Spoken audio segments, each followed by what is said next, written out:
వచ్చేటప్పటికి బేబీ పింక్ది నేను మేకింగ్లో ఉంది అని షార్ట్ పెట్టిన తర్వాత చాలా నెక్లెస్ చేశామండి పింక్ ఫ్లవర్స్ కోసం. నేను వీడియో చేయడం నాకైతే కుదరలేదు యాక్చువల్లీ, అందుకని షీటర్లో కంప్లీట్ అయిపోయిన తర్వాత ఇది నేను షార్ట్ అప్లోడ్ చేస్తున్నా.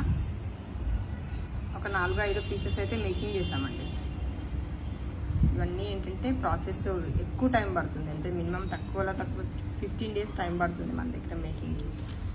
ఇది వచ్చేటప్పటికి షీటెడ్, కంప్లీట్గా గోల్డ్ షీటెడ్ బేబీ పింక్. వీడియోలో మీకు ఇంకా లైట్గా కనిపిస్తుంది కానీ ఇంకొంచెం మంచి డార్క్ పింక్ టోన్ అయితే ఉంటుంది.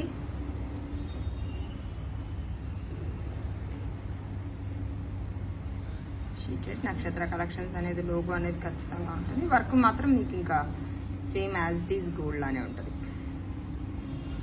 ఎక్స్చేంజ్ వాల్యూ ఏంటంటే హాఫ్ ఉంటుంది. నేను ప్రతి దాంట్లో చెప్తూనే ఉంటాను, షీటెడ్ ఏదైనా వీడియో అప్లోడ్ చేసినప్పుడు మళ్ళీ ఖచ్చితంగా మళ్ళీ క్వశ్చన్స్ వస్తూనే ఉంటాయి. ఇది వచ్చేటప్పటికి దీని ప్రైస్ అప్రాక్స్గా 55,000 అలా పడింది అండి. 55,000 to 54,000 పడింది. పర్ గ్రామ్ వచ్చేటప్పటికి మనకి 6,600 6,500 ఆ రేంజ్లో ఉంది కాబట్టి అంత ప్రైస్ పడింది అనమాట. స్టోన్స్ కాస్టింగ్ అదంతా సపరేట్ ఏముండదు, మొత్తం కలుపుకొని ఎంత క్లియర్గా ఉంటాయంటే స్టోన్స్ కూడా చాలా క్లియర్గా ఉంటాయి. నేను ఇంకా సన్లైట్లో తీసిన 1000 కట్ అంటారు అనమాట. ఈ స్టోన్స్ని 1000 కట్ అంటారు. చూడండి ఎలా ఉందో. ఎక్కువగా మనకి మంచి మంచి పెద్ద జ్యువెలరీస్లోనే గోల్డ్లో ఇలాంటి స్టోన్స్ వాడటం జరుగుతుంది, మనం షీటెడ్లో వాడతాం. ఎందుకంటే ఆ లుక్ అనేది మాత్రం 22 క్యారెట్ గోల్డ్ చేయించుకున్నట్టే ఉండాలి.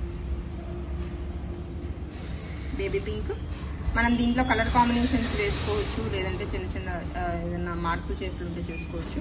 ఇంకొకటి ఏంటంటే బ్యాక్ చైన్ కూడా నేను గోల్డ్లో వాడినట్టే వాడా అనమాట షీటెడ్కి.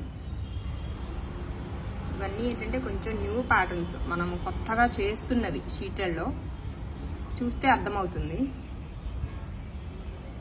ఇక్కడ మన లోగో ఉంటుంది, నక్షత్ర కలెక్షన్స్ లోగో.